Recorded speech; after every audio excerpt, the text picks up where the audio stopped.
Welcome to Free Advice About Life with Silver Rain Running Cloud.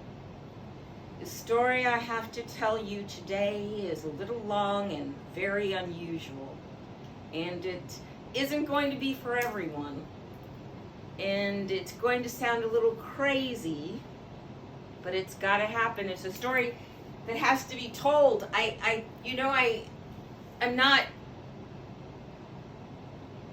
comfortable doing videos, but I think what I have to say is very important and actually crucial to our survival. So please join me for Free Advice About Life with Silver Rain Running Cloud, and I'm going to try my best to unravel the story.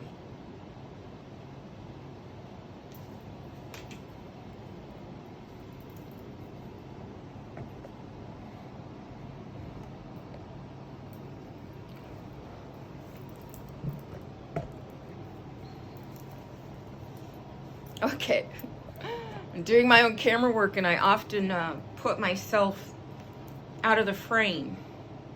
So I hope I'm in the frame well enough. Enough technical notes. I'm going to start this story by stating that I've been a targeted individual, and I'm going to define what that means to me. I'm an American heir. My family has been here forever. My grandfather's grandmothers told him that we met the Mayflower.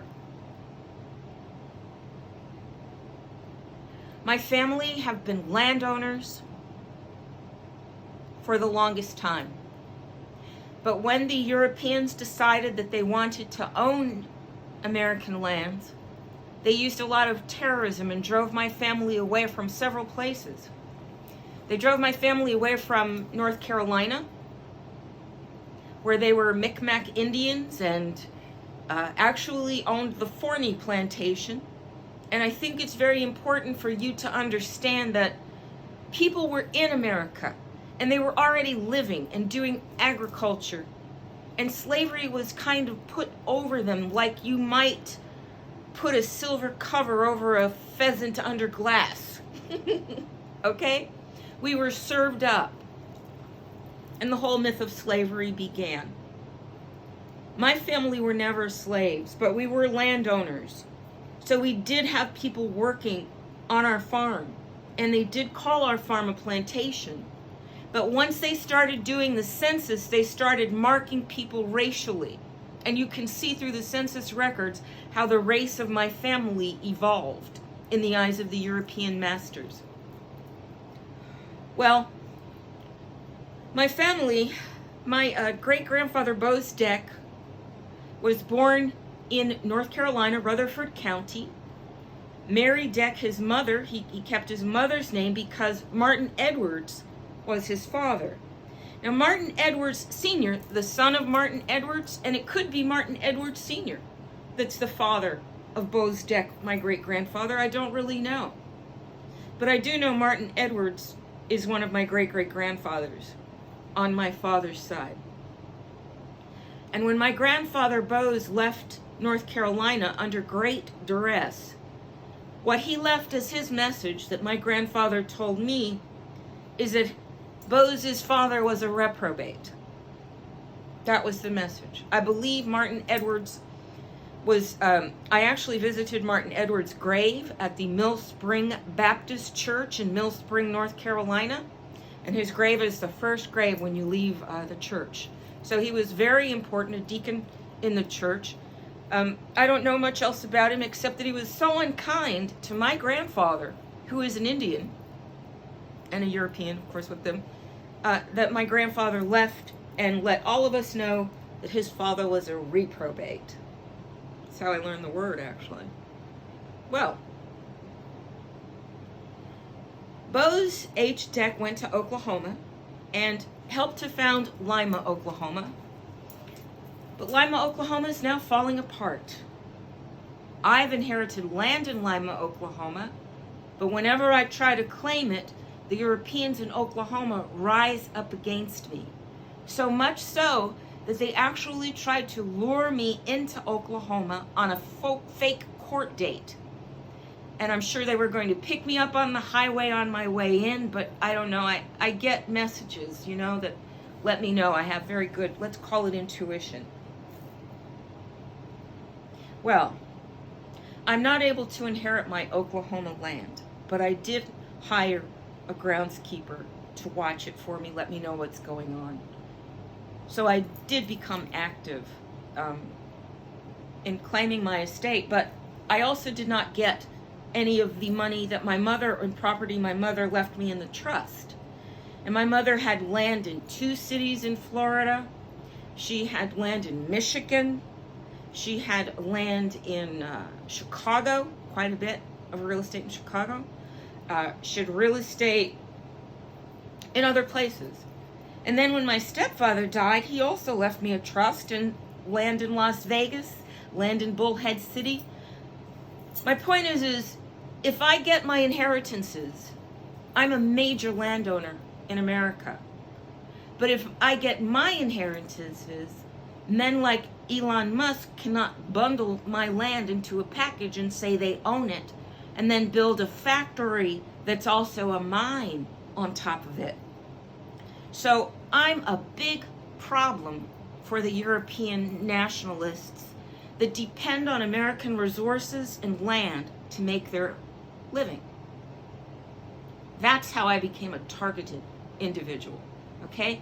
Plus my family reputation for activism. Well, my mother, Okay, so I'm a targeted individual. As such, when I went to Yale University, I went with the objective, which I stated in my application, I went with the objective of changing the stereotypes. I was seeing such dangerous stereotypes on television that went against everything I knew about the Black American community and our ambitions and our economic goals. And the more I saw what the World War II immigrant television, music, books, it was everywhere. This very invasive, negative view of what Black people were inherently. Because of my stepfather's career, my stepfather, Isaac Martin Tepetti, my mother, Llewellyn Latimer Green Tepetti. My mother, Llewellyn Latimer Green Tepetti, became a judge in Chicago. She went to law school, she became a judge, she has a master's in sociology. I grew up with sociology for dinner conversation because it was also my mother's major. And my father was a history major, and they both graduated from an HBCU named Langston University. Now, my mother's mother, Maydee Harrison Gaines, is also a big landowner that left a lot of property to me through my mother that I can't claim because the system has stolen it from me. Now, the system includes not just the Europeans in the courts and in the probate and all of the Illinois State Senate in the 2014 that I notified, but also my half-brother, Andre Tepetti, the son of Isaac Tepetti. Andre stole the trust, but when I notified the judges, like Judge Mark Friedman of the Northern Illinois Court, Andre tried to sue me for slander or libel when I started exposing him on Facebook for robbing me of the trust. My mother died in 2014, November, and I became targeted by my brother Andre as well as by the Europeans. Anyway, when you're a targeted individual, your life can fall like dominoes, and it seems like every event is not related, but they are related. And I used to wonder, well, how do they know? How do they keep communicating? How do the police keep showing up? How does this happen? How does this happen? And then I realized that there are all kinds of organizations like the Rotary Club, the Lions Club, the Ivy League Alumni Association, the Board of Trustees for Yale, even the Northwestern University Black Summit, the Alumni Black Summit, were even involved in suppressing the information about the inheritance robbery. that wasn't all that had happened to me. Before my inheritance was robbed, I wasn't looking for an inheritance to make my way in the world. I wanted the inheritance because the Europeans had blocked me with every other thing and made me totally impotent in the world. When I went to Yale University, I put on my application that it was my goal to bust the stereotypes. Leon Forrest, my mentor, one of the finest novelists in America who's been completely overlooked, he wrote my recommendation into Yale. They kind of had to take me because the questions about why would have been so profound had they not. When I got to Yale University, before I even got there, I called Vera Kudzinski because her name was on my paperwork. And you might know Vera Kudzinski from a Rolling Stone magazine article in 1990. I think it was the cover story about a Yale suicide, that a young man at Yale had been involved in a love triangle, and he had been seduced to express his homosexuality for the first time. And then the fellow student that seduced him rejected him and took up with Vera Kudzinski, who was in her 40s by then, twice his age. But Vera was so jealous. Well, it doesn't matter. It was just this East Indian woman who had married an extremely rich man, Sarah Sulari. Sarah Sulari had married an extremely rich man, and it just really bugged the hell out of Vera. So she scoops up this young man anyway.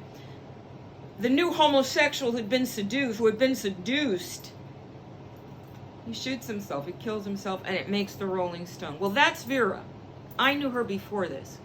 Things I knew Vera for were insulting my clothing, saying that Leon Forrest was too boring for her to read, although that was my dissertation topic, and I needed her to read it. So after I'd been waiting for 1 year, you see, it took me 3 years to get a degree that took 2 years to earn. And it was a terminal master's because the Europeans would not make the study of Black American literature, period. They wouldn't make that a priority. Even the American Studies department at Yale was on probation, right? But that just fit in with the whole curiosity to me, because when I went to Northwestern University and majored in English literature, I was required to study British literature for 2 solid years. For 2 solid years, I had to study literature that meant nothing to me and nothing to my world, just so I could get a chance to study American literature. And there were very few American literature professors. Leon Forrest was one of them. Marilyn Moody was another one. Jan Carew, another one. Dennis Brutus, another one. I was lucky enough to study with every single one of them. But those were all elective courses. And my American literature, my Black American literature concentration wasn't a major. So Yale had developed one of the only graduate programs in Black American literature in the country. Darius James, no, not Darius James. I think it might be Darius James at the University of Iowa had the other program that I knew about. Later on, I found out that Emory University had a program, but it wasn't advertised in any of the catalogs or any of the material. So I had found that out actually years after I was already involved in the study. So Vera Kudzinski and Hazel Carby were on my thesis advisor, and Robert Steptoe were on my committee. And they refused to read Leon Forrest. They refused to participate at all. So it's coming up on 3 years, and I'm still not getting my degree. It's just a master's, and they're just going to ignore me to death, right? And the thing about writing a dissertation or a thesis in literature is that the range of things you can talk about is so wide that you get an advisor so that you can answer the questions that another scholar has. That's how it's set up. Well, they just ignored me. Fortunately, I was in therapy with a child psychiatrist. And I was in therapy with a child psychiatrist because I was raising children. And I was raising children after what I considered a damaging childhood. And I didn't want to make any mistakes that I could avoid by using good theories. Every week for 5 years straight, except during the month that he took vacation for 2 weeks, I appeared in that doctor's office and we talked for an hour up to 2 hours. When I ran out of money after the first year, he saw me for free for 4 years because our conversations were so important to him as well as to me. And then the relationship broke because it was getting too serious. It was moving into the range of personal with me. So the relationship broke. But I benefited greatly, and his wife was kind enough to read the first draft of my thesis and give me critical feedback. So although the faculty at Yale did nothing and tried to ignore me to death, I was still able to submit a thesis to my advisors. Robert Steptoe said it was a perfect work on the telephone, but he did not submit a written evaluation of my work. Hazel Carby just didn't say anything about it whatsoever. Now, Hazel V. Carby is British, and Vera Kuczynski is Polish. And I was shocked beyond shock when I discovered that the African American program at Yale University was being run by these two women.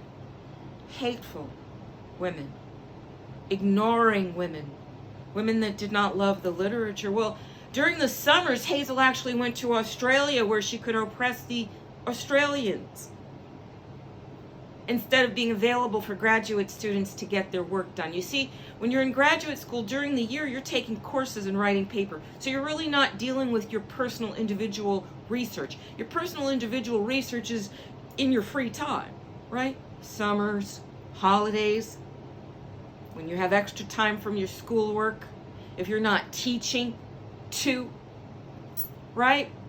So not having professors on your team available in the summer means that you can't get shit done, because in the fall they're doing work with the undergraduates and teaching their graduate seminars. So Hazel always left. But I got out anyway. But they never wrote formal reviews of my work. Now, during the last year that I was there, while I got my thesis in, and I decided, okay, if I want to teach, I'm going to have to participate in some conferences. So I decided to submit my work to a graduate student conference. And my work was on, I don't remember exactly what it was about, but one of the paradigms that I used was how Langston Hughes wrote about urban black people, and he romanticized poverty, but he did it under the sponsorship of a Dutchman named I can't remember the guy's name, but a Dutchman and other Europeans were actually financing Langston Hughes. And you also have to understand that Langston Hughes was a homosexual. Almost all the men in the Harlem Renaissance were homosexuals. And a lot of them were really involved with elevating the culture, but some, like Langston Hughes was an elite American. And he really didn't admire lower class people of any race. So some of his work was degrading. Well, that's the work that Vera Kuczynski decided to make famous when she and Hazel Carby decided to throw Black American literature back 100 years. Leon Forrest is an American novelist. Leon Forrest died, but Leon Forrest was great. Leon Forrest wrote a book called Divine Days. And Divine Days weighed in around 1,200 pages. And it was the American War and Peace. That was how Leon saw it. He saw it as the American War and Peace. Totally ignored. One thing that Leon Forrest told me is he said that the way literature becomes established is because scholars pay attention to it and explicate it. That's the key. I did my thesis on Professor Forrest. Professor Forrest was always quick to tell you that he was not a PhD, so that you would understand that he was a free man. Hazel Carby and Vera Kuczynski are European nationalists that infiltrated the American Ivy League. Vera went on to Vanderbilt. And they infiltrated the American Ivy League to make sure that people like me were never heard or seen at all. Because people like me understand exactly what's going on and made it my job, my life work, to understand it, research it, and explain and teach it. I think I read, or at least put my hands on, everything published by African people since the 1700s. Phyllis Wheatley's poems. First book published in America by the Quakers, as a matter of fact, so it wasn't published by Americans, it was published by Europeans, Quakers. But the first book published in the United States was published by Phyllis Wheatley. And Phyllis Wheatley was actually known as an African immigrant, because back then there was a difference between the black people that were domestic, that you can learn a great deal about from Dane Calloway and Mrs. Dane Calloway. They've done a lot of research that's extremely convincing about the fact that black people were in America before the Europeans came, and that slavery was kind of wrapped around us. Now, most interestingly, my story is going to end with a new form of slavery that is currently being wrapped around us. That it actually fights us from inside our own bodies, multidimensional. But we'll get to that after I explain to you why I'm so important that all these things would happen to me, and why I'm so important that the most remarkable chain of events is a reality of my life.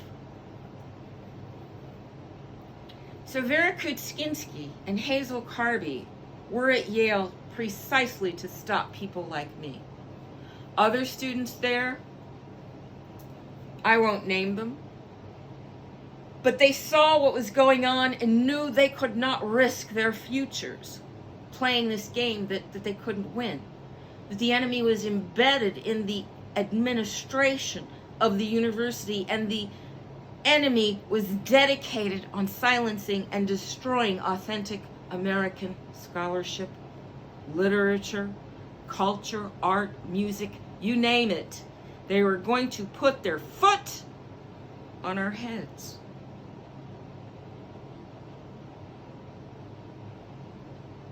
So they left, went to law school, other graduate schools, other universities. A lot of excellent talent left Yale, and here's the problem.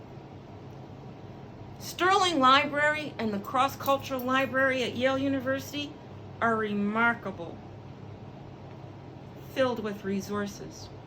There's a music library at Yale that has blues. I think they must have every blues album, song, tape ever made.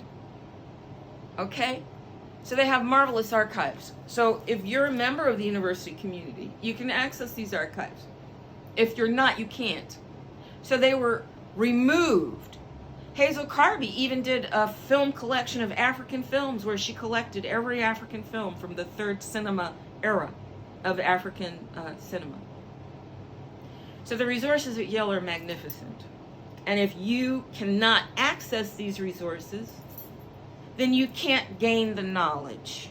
Okay? I'm sorry, I'm just sort of ruminating here because I'm remembering when I went to Emory University Special Collections. They had a James H. Johnson Special Collections there. Oh, I think, and you can find nude pictures of Paul Robeson. All the European homosexuals admired Paul Robeson so much that they took nude pictures of him. You can see those in the archives. But at Emory University archives, I actually saw a handwritten poem by Paul Laurence Dunbar.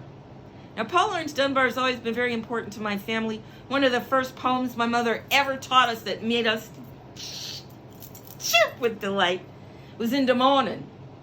Lies, lies, bless the Lord. Don't you know the day is abroad? If you don't get out that bed, you scheme, there's going to be trouble in this here camp. Good poem. But that's not the only poem that Paul Laurence Dunbar did. You can get a volume of Paul Laurence Dunbar poems. Paul Laurence Dunbar should be a household name. Everyone should know Dunbar.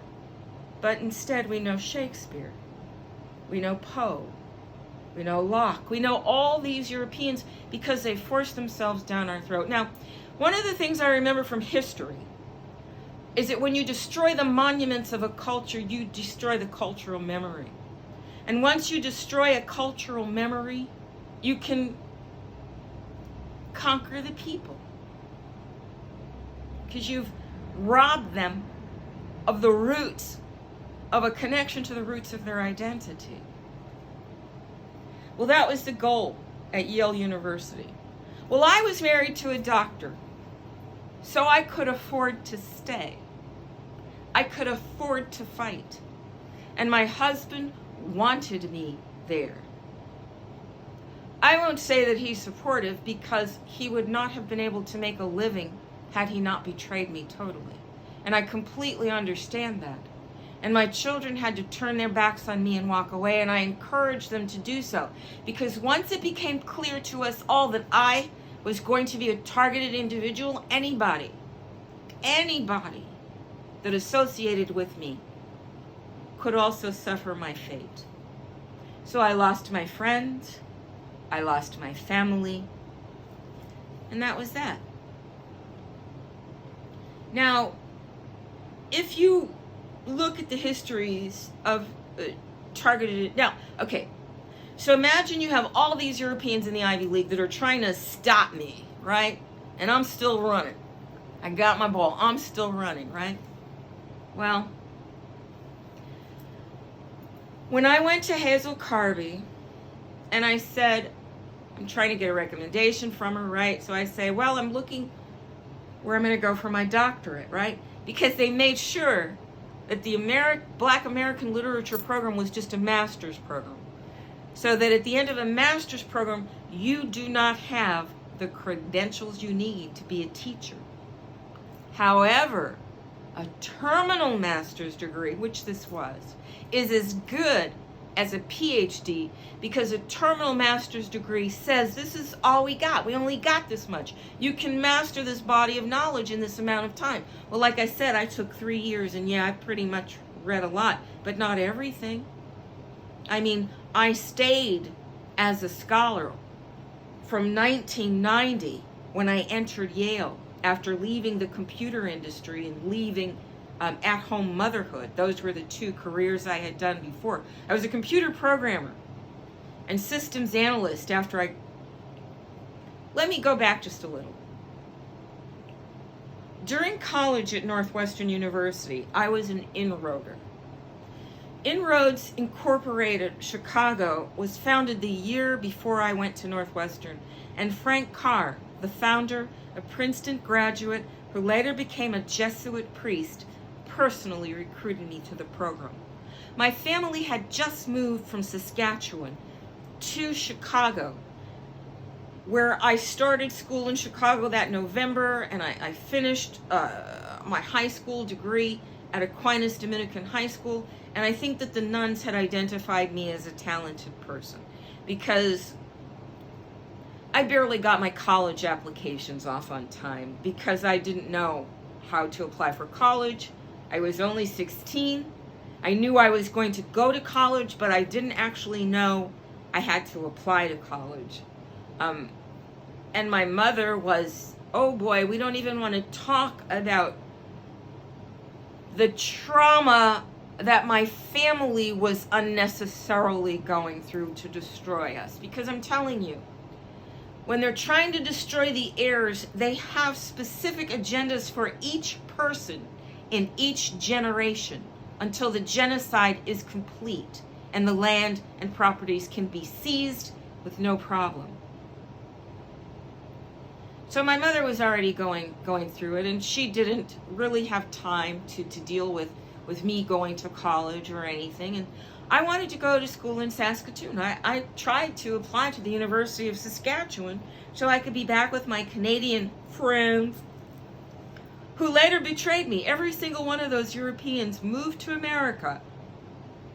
They met me in high school, and then they come to my country where they behave like European nationalist racists. You can see my Facebooks. If you followed me since 2014, you already know about Lita and Debbie and that other one who married the dentist and lives in North Carolina with no children, Cheryl. Yeah, you already know about my high school friends, best friends for life. I mean, they're the ones that convinced me that Europeans cannot be broken from racism. I have never known a European that did not depend on race and bring it up. I mean, you'll be there talking, just feeling like normal people, and then they go racist on you. They start talking about race, and you're like, whoa, where'd that come from? Don't you ever forget? But I guess if you have a way to win, you know, an ace in your pocket, and you're a cheater by heart or DNA, you're going to pull it, right? Well, I guess that's how I got to see it. But let's not talk about all the ways I've become so radicalized in my opinions. Because what I'm trying to explain to you now is how I got where I am today and the danger that's facing you. So I'm going to do this a little more in a minute because I need a break. So I think I've told you my early life, and I think I've set it up well enough for now. So I'm going to call this a video, and I'm going to start the next one. Okay? Thank you for joining me.